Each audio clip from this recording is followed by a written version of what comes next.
Welcome to information hub. আপনারা সকলে জানেন এসএসসি নিয়োগ দুর্নীতি মামলাটি কলকাতা হাইকোর্টের বিচারাধীন।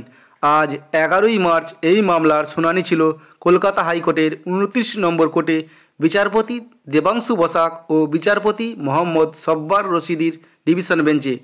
আজ বিচারপতিদ্বয় কী রায় দিয়েছে এখন আমরা দেখে নেব। মিস্টার প্রতীক ধর লান্স সিনিয়র অ্যাডভোকেট তার বক্তব্য শুরু করেন। তার বক্তব্যের পরিপ্রেক্ষিতে প্রথমে মিস্টার সুমিত কুমার রায় এবং তারপর ডক্টর সুতনু পাত্র এসএসসির পক্ষ থেকে তাদের বক্তব্য আদালতে পেশ করে।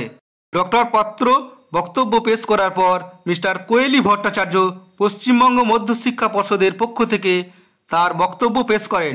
তিনি দাবি করেন এসএসসি রিকমেন্ডেশনের বাইরে কোনো প্রকার নিয়োগপত্র দেওয়া হয়নি। এরপর মিস্টার মুকুল লাহিড়ী সিনিয়র অ্যাডভোকেট, যিনি গ্রুপ সিতে যারা নিযুক্ত হয়েছেন তাদের পক্ষ থেকে আইনজীবী হিসাবে উপস্থিত ছিলেন, তার কাছ থেকে বিচারপতিদ্বয় বক্তব্য শোনেন। তার বক্তব্য শেষ হয়ে যাওয়ার পর মিস্টার অনিন্দ মিত্র লান্স সিনিয়র অ্যাডভোকেট, যিনি উপস্থিত হয়েছিল এসএসসি যে সাকসেসফুল ক্যান্ডিডেট নবম দশম গ্রুপ সি এবং গ্রুপ ডি, তাদের পক্ষ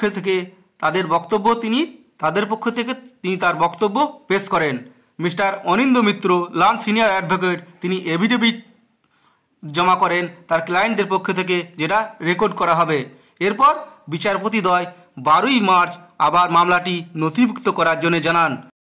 বিচারপতি দেবাংশু বসাক এবং মোহাম্মদ সব্বর রশিদির ডিভিশন বেঞ্চ আজকে এই রায় দিয়েছে। এখন আমাদের নজর থাকবে 12ই মার্চ বিচারপতিদ্বয় কী রায় দেয় সেদিকে।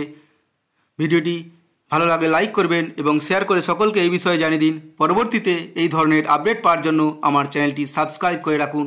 ধন্যবাদ।